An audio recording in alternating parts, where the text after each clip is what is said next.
Hello everyone, this is Ridham Srivastava MBBS student of GSV medical college Kanpur. So guys, आप लोग बहुत दिनों से बोल रहे थे ना बायोलॉजी की स्ट्रैटेजी वीडियो आनी चाहिए, मतलब बिल्कुल जिसमें डिटेल में हम लोग बात करें कि बायोलॉजी को कैसे डील करना चाहिए अगले 6 मंथ्स, 5 to 6 मंथ्स आपको क्या करना चाहिए कि आपका नीट 2021 एकदम मस्त जाए। देखो, क्योंकि तो यार सबसे ज़्यादा स्कोरिंग सब्जेक्ट क्या है अपना बायोलॉजी है। ओके, सो उसमें अच्छा स्कोर करना है तो क्या करना चाहिए। देखो, मैंने कुछ गलतियां करी थी, मैंने उससे भी सीखा था। ठीक है, सो मैं अपने एक्सपीरियंसेस भी आपसे शेयर करूंगा और उसको आप अपनाओ, ठीक, और आपके पक्का काम आएंगे। और ये सब बताने से मैं पहले मैं आपको एक चीज बताना चाहता हूँ that Unacademy brought an opportunity for you all. Like देखो क्या होता है कि यार we don't know how to not read NCERT, मतलब कैसे सही में पढ़ना चाहिए। लाइक वी नो कि हाँ यार मेरे को लाइन टू लाइन पढ़ना चाहिए या किस वे में पढ़ना चाहिए, हम लोग सबसे सुने रहते हैं, मगर एग्जैक्टली क्या सही तरीका होता है, क्या तरीका होना चाहिए। ओके, सो इसी के लिए आप जानते हो बायोलॉजी का सबसे tough lesson, one of the toughest lesson मैं कह सकता हूँ, principles of inheritance and variation. इसके ऊपर कल doctor Anand Mani sir marathon कर रहे हैं, 3 आवर्स मैराथन होने वाला है। Okay, it will be completely free of cost. इसमें NCERT line by line reading वो करवाएंगे और कैसे आपको पढ़ना चाहिए एनसीईआरटी ये भी बताएंगे। सो यार जो कोई भी इंटरेस्टेड हो यार, बिल्कुल यार ये मैराथन बिल्कुल अटेंड करना है, कंप्लीटली फ्री है, तो आपको कुछ नहीं जा रहा, तो आपको थोड़ा सा आइडिया लगेगा कि how to read NCERT biology effectively. Okay, now coming back to our topic. Okay, so देखो यार क्या करना था। पहली चीज आपको क्या करना है कि बायोलॉजी जब भी पढ़ो तो फ्रेश माइंड से पढ़ो। लाइक सुबह का टाइम स्लॉट प्रेफर करो मोस्टली, क्योंकि देखो यार you have to retain more things in your mind. Okay, so like ये एग्जॉस्टेड माइंड से नहीं किया जा सकता। Like don't you not stress your self for biology. ठीक है, बायोलॉजी में आप अच्छा कैसे करोगे, जैसे क्या करते हैं, देखो गलतियां हम लोग क्या क्या करते हैं पहले उसको डिस्कस कर लेते हैं, फिर क्या करना चाहिए उसको डिस्कस करेंगे। सो देखो गलतियां हम लोग क्या करते हैं कि हम लोग यार बाहर के टॉपिक पे बहुत ज्यादा भागते रहते हैं। लाइक एनसीईआरटी के बहुत बहुत ज्यादा बाहर हम लोग भागते हैं यार। मतलब कुछ लोग तो थीसिस कर लेते हैं यार, एनिमल किंगडम में इतना पढ़ने की क्या जरूरत है यार। मतलब they know every order every class, यार क्या जरूरत है। Is someone going to give you an award कि यार तुमको बहुत ज्यादा बायोलॉजी में आता था, बहुत ज्यादा था यार, क्या बेसिक इन्फो पूछी जाती है। ठीक है, बहुत लोग आप लोग में से बोल सकते हो कि अच्छा चलो 2 साल से एनसीईआरटी बायोलॉजी एनटीए पूछ रहा है, इस वजह से 2 साल से क्या नाम एनसीईआरटी स्टिक कर रहा है एकदम, हो सकता है अगले साल पेपर टफ आ जाए। टफ क्या मतलब, मॉडरेट पेपर आता है, स्टैंडर्ड पेपर आता है, उसमें भी एनसीईआरटी के बाहर के क्वेश्चन जिनको प्योरली आउट ऑफ एनसीईआरटी काटे थे वो तो 5 से 6 क्वेश्चन ही रहते थे। तो क्या 5-6 क्वेश्चन के चक्कर में आप अपने 84-85 क्वेश्चन बर्बाद करना चाहोगे? I don't think so it is a good choice. Okay, so पहले आपको क्या करना है, अपना घर बचाना है, फिर शहर बचाने को सोचना है। समझ में आ रहा है कि नहीं, बोलते हैं ना शहर बचाते बचाते अपना घर ही जला बैठे। तो बायोलॉजी में आपको क्या करना है ये देखना है। ओके, सो देखो यार आप लोग पहले, आप लोग का एक सवाल ये रहता है तो फिर कौन से चैप्टर से हम लोग को बाहर का पढ़ना चाहिए, कौन से चैप्टर से स्टिक करना चाहिए एनसीईआरटी से। तो देखो यार ऐसा कोई डेटा नहीं होता कि हाँ यार प्रीवियस ट्रेंड्स को आप देख के एनालिसिस कर सकते हो, but there is no such data कि हाँ यार इसी टॉपिक से बाहर का आएगा, इसी इसी चैप्टर से बाहर का आएगा। सो क्या करना है, कैसे पता चलेगा कि हम लोग को किस टॉपिक में बाहर का आ सकता है, किस में नहीं आ सकता है, क्या करना है। तो देखो उसके लिए क्या कर सकते हो आप, कोई भी देखो पढ़ना कैसे एनसीईआरटी, फिर आप एनसीईआरटी मान लो कोई लाइन पढ़ो जिसकी आपको मीनिंग नहीं समझ में आ रही है, हो सकता है वो किसी और कंटेक्स्ट में बोली गई वो लाइन। लाइक एनसीईआरटी क्या करती है, आधी आधी लाइन लिख के छोड़ देती है। ठीक है, आधी आधी लाइन लिख के छोड़ देती है, वो काफी इंपॉर्टेंट होती है, मगर आप क्या करते हो, आप रटने की कोशिश करते हो। जब रटने की कोशिश करते हो, जब एग्जाम में आप बैठते हो तो आप भूल जाते हो, मिस कर जाते हो क्या इसका एग्जैक्ट चीजें थी, क्या इसका एग्जैक्ट फंडा था, आप चीजें भूल जाते हो। तो मैं कहता हूं आप उसका रीजन जान लो, आप उसका कंटेक्स्ट जान लो कि किस कॉन्टेक्स्ट में ये लाइन बोली गई है। अगर आप वो समझ लोगे तो आपको ये लाइन समझने आने लगी। तो just try to, instead of just mugging up कि आप सीधे सीधे क्रैमिंग करने लगे हो, एकदम रटने लगे हो, उसको क्या करो, कोशिश करो समझने की। The more will try to learn, okay, उतना अच्छे से आपको याद होती है एनसीईआरटी। जैसे एक एक डायग्राम है तो डायग्राम का डिसेक्शन करो। लाइक एमबीबीएस फर्स्ट ईयर में आओगे तो you are going to dissect a cadaver. Okay, so वैसे ही अभी आप लोग यार प्री मेडिको फेज में हो तो यार just try to dissect your NCERT book, मतलब फाड़ मत देना भाई। ठीक है, मतलब क्या करना है, वो डायग्राम्स जो बने हुए हैं, डायग्राम्स में बहुत कुछ छुपा हुआ है यार, बहुत ज्यादा कुछ छुपा हुआ है। लाइक आई रिमेंबर वो एवोल्यूशन में डायग्राम दिया हुआ है, ठीक है, कि एंसेस्ट्रल्स वाला, ठीक है, एंसेस्ट्रल क्या, प्रीडेटर्स क्या थे, कौन से किस एज में आए थे, क्या आए थे, everything mentioned over there. Okay, so उससे क्वेश्चन बनता है कि who are the direct ancestors of ये, हु आर द ये, तो ऐसे सारी चीजें बनती है। तो वो कहीं नहीं एनसीईआरटी में मेंशन है, सिर्फ आपको डायग्राम में लिखा मिलेगा। बहुत चीज ऐसी है that you going to learn from diagram itself, आपको एनसीईआरटी में नहीं मिलेगा। और क्या चीज करनी है, एनसीईआरटी में जब चैप्टर खत्म होता है तो समरी लिखी होती है। तो बहुत ज्यादा लोग, आप लोग में से मतलब 90% लोग उससे नहीं पढ़ते होंगे, आई नो, मगर पता है कभी कभी एक दो पॉइंट उसमें ऐसे लिखे होते हैं जो क्या नाम है पूरे लेसन में कहीं मेंशन नहीं किए गए होते हैं, कोई पूरे चैप्टर में कहीं मेंशन नहीं किए गए होते हैं, तो उसको भी देखना है। ओके, और जो नई एनसीईआरटी में जो मॉडिफिकेशंस हुए थे उसको पर्सनली नोट कर लेना है, उसको भी देख लेना है। ओके फाइन, और जब चैप्टर स्टार्ट होता है तो किसी अगर जैसे किसी साइंटिस्ट के बारे में बात हो रही तो उसके बारे में नॉलेज देख लेना है। तो मतलब आपको क्या करना है, पहली चीज एनसीईआरटी की लाइन बाय लाइन रीडिंग करनी है, अंडरस्टैंडिंग बनानी है रादर देन जस्ट क्रैमिंग की मगिंग की। रटे जा रहे आज रटे भूल गए कल, मतलब आज वाला रटे आज रट लिए, कल कुछ नया रटे आज वाला भूल गए, तो ऐसे काम नहीं चलेगा। एनसीईआरटी नीड्स, मतलब ये बायोलॉजी नीड्स प्रॉपर रिवीजन। हाँ रिवीजन तो करते रहना पड़ेगा, मगर रटने के बजाय कोशिश करो समझने की। जितना आप समझने की कोशिश करोगे उतना अच्छी अंडरस्टैंडिंग बनेगी। लाइक मैं आपको अपना पर्सनल एक्सपीरियंस बताऊं तो मैं डाइजेशन एब्जॉर्प्शन जब मैं रटने की कोशिश करता था, मेरे हमेशा क्वेश्चन गलत होते थे। हमेशा मैंने 2017-18 फेज वाला जो मेरा एक्सपीरियंस था उसमें मेरा यही था कि मैं रटने की तरफ ज्यादा भाग रहा था, तो मेरे क्वेश्चन क्या नाम है ज्यादा गलत होते थे।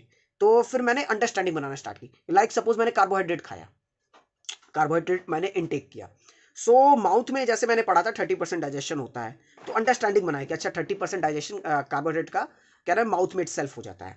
ठीक है, तो माउथ में क्या होता है ऐसा, तो जाना कि अच्छा सलाइवरी एमाइलेज होता है ऐसा, तो 30% डाइजेशन ये हुआ, तो कुछ डाइजेस्टिव इसका फॉर्म हुआ होगा। मतलब अगर आपने जो पॉलीसेकेराइड मान लो सपोज खाया तो किसी फॉर्म में कन्वर्ट हो गया होगा माउथ में इटसेल्फ, वो फिर उस फॉर्म में गया स्टमक में। ठीक है, फिर स्टमक में डाइजेशन हुआ कुछ बहुत छोटी, ठीक है स्टमक में डाइजेशन हुआ, देन स्मॉल इंटेस्टाइन में कुछ चीज़ों का डाइजेशन होता है। ठीक है, कुछ चीज़ों का एब्जॉर्प्शन शुरू हो जाता है, लार्ज इंटेस्टाइन में एब्जॉर्प्शन हो जाता है कुछ चीज़ों का। ठीक है, तो ऐसे अंडरस्टैंडिंग बनाने लगे कि कोई चीज़ आपने इंटेक करी है तो माउथ से गई, क्या पाथ से गई, किस फॉर्म में टूटती जा रही, तो when you try to build understanding कि हाँ यार ये चीज़ होती है, ऐसा ये होता है, ये एंजाइम इस वजह से एक्ट नहीं कर पाता है, फिर पैनक्रियास से कोई एंजाइम आ जाता है जो एक्टिवेट कर देता है उस एंजाइम को, then it able to you know what perform it action. तो अगर आप क्या नाम है उसको मैकेनिज्म पढ़ना चाहोगे तो अंडरस्टैंडिंग बनेगी, समझ में आएगा। और अगर आप रटना चाहोगे जैसा मैं पहले करता था तो कभी नहीं समझ में आएगा। तो पहली चीज क्या करनी है, just try to build understanding with the chapter.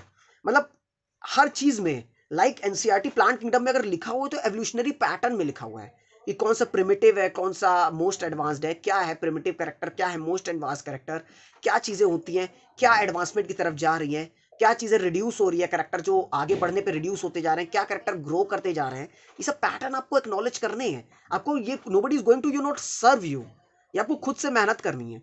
You just, आप लोग क्या गलती करते हो कि आप चाहते हो कि आपको कोई ऐसा बेक्ड कुक्ड ऐसी चीजें दे दे, सबकी रहती है, मगर ट्रस्ट में यार मिल जाएगा ना वो चीज, कभी आपको मजा नहीं आती है। मान लो मैं आपको कोई चीजें दे दूं कि हाँ यार ये एनसीईआरटी का ये चीज है, आप देखोगे देखोगे समझोगे, मगर आपको फिर मजा नहीं है। मगर आप जब खुद से मेहनत करके वो एक्सट्रैक्ट निकालोगे तो you will learn much more things. समझ में आया कि नहीं। हो सकता है मैं जो लिखता हूँ वो मेरे लिमिटेड पॉइंट ऑफ व्यू तक रहता, आपका पॉइंट ऑफ व्यू और ज्यादा स्कोप, आपका स्कोप ऑफ विजन और ज्यादा वाइडर है। समझ में आ रहा है। तो क्या करना है, एनसीईआरटी की रादर देन क्रैमिंग आपको रटना तो पड़ेगा कुछ चीजें। ठीक है, आप जैसे साइंटिस्ट के लाइन आप समझ नहीं सकते हो कि अब मान लो अगर कोई चीज न्यूक्लियस डिस्कवर जिसने किया है तो किया है, this is data, this is you not, this is you have to you not mug it up, मगर कॉन्सेप्चुअल अप्रोच डेवलप कर सकते हो उसमें कि क्या कैसे हुआ, फिर उसकी क्या फाइंडिंग्स हुई, फिर उसके बेसिस पे क्या बनता गया। Just try to develop understanding rather than just cramming up कि हाँ रटा रटा रटा रटा। तो समझ में आ रहा है। मतलब एनसीईआरटी के बाहर कैसे जाना है, मतलब अगर कोई लाइन नहीं समझ में आ रही तो उसका कॉन्टेक्स्ट आप जब समझना चाहोगे तो एनसीईआरटी के बाहर आप निकलोगे। एनसीईआरटी के बाहर निकलोगे तो आप उस चीज के बारे में, उस लाइन को तो पढ़ोगे, प्लस उसके साथ साथ कुछ अंडरस्टैंडिंग बना लोगे। ये तो इस वजह से आपको वो लाइन भी क्लियर होगी, और जो बाहर की चीज आपने उसके साथ जानी उसको एनसीईआरटी के बगल में अपने स्पेस जो होते हैं उस टॉपिक के बगल में वहीं पे मेंशन कर लो। मैं कहता हूं there is no possible short note of biology. ठीक है, एनसीईआरटी इटसेल्फ आपकी शॉर्ट नोट्स है। हाँ एक चीज करना सीखो, जैसे आपको मैं तरीका सिखाता हूं। जैसे क्या होता है कि बायोलॉजी अगर आप पढ़ रहे हो, बायोलॉजी पढ़ रहे हो तो आपको क्या करना है कि आपको तरीका आना चाहिए। लाइक मैंने आपको पेज बोला, पहली बार पढ़ रहे हो तो आप एक पेज को पढ़ने में हो सकता है आधा घंटा लगा सकते हो, 20 मिनट लगा सकते हो, एक पेज एनसीईआरटी का। ठीक है, टेक्स्ट उस पर मेंशन है। हो सकता है जब आप रिवीजन कर रहे हो तो वो पेज को आप 5 मिनट में ही कर लो। हो सकता है आप जब आपने 7वें 8वें बार रिवीजन में तो आप एक एक मिनट में एक पेज खत्म कर लो। आप सिर्फ इंपॉर्टेंट चीजें देखते जाओ। तो कैसे ऐसे करोगे, तो आपको एनसीईआरटी में इंपॉर्टेंट लाइंस मार्क करते चलना है कि जिसका कोई सिग्निफिकेंस है, जिससे क्वेश्चन उठ के आ रहे हैं, जिससे आपको लग रहा है कुछ पैटर्न बना है। लाइक आपने पढ़ा तो आपको इंपॉर्टेंट लगा, फिर आप क्या करो, प्रीवियस क्वेश्चन उठा के लगाओ। टाइम बाउंड मैनर में हमेशा कहते हैं टाइमर सेट करो, 35 सेकंड क्वेश्चन पर 35 सेकंड पर क्वेश्चन। ठीक है, उस हिसाब से टाइमर सेट करो, सॉल्व करो क्वेश्चन, फिर देखो यार कहाँ कहाँ क्वेश्चन गलत हुए, just come back to that paragraph of that chapter. Okay, देखो कि अच्छा जहाँ ये चीज़ थी, ये चीज़ मैंने ध्यान नहीं दिया था, just try to circle that thing. ये चीज़ जैसे क्या करता था, फॉर एग्जाम्पल हाइपोगाइनस फ्लावर के एग्जाम्पल दिए हुए हैं एनसीईआरटी में। ठीक है, तो क्या करो, उसमें 3 एग्जाम्पल दे रखे हैं। ठीक है, अब आपको क्या करना है, उसको फैमिली वाइज अरेंज कर लो। समझ में आ रहा है। फैमिली वाइज अरेंज कर लोगे तो उस फैमिली की चीज़ आपको याद है। आगे तो एनसीईआरटी में आगे आगे करके फैमिली के बारे में बता, कहीं ऐसे अलग से वहाँ पे हाइपोगोनस से लिख दिया है। एग्जाम्पल में सिर्फ 3 ही दे रखा था। मान लो आ गया, जैसे पहले एनटी के पहले सीबीएसई पेपर लेता तो ऐसे पूछता था, मान लो 8 दे दिया, 8 एग्जाम्पल्स, 8 फ्लावर्स के नाम दे दिए, उसमें बोला इसमें कौन कौन से हाइपोगाइनस ओवरी है इसमें से।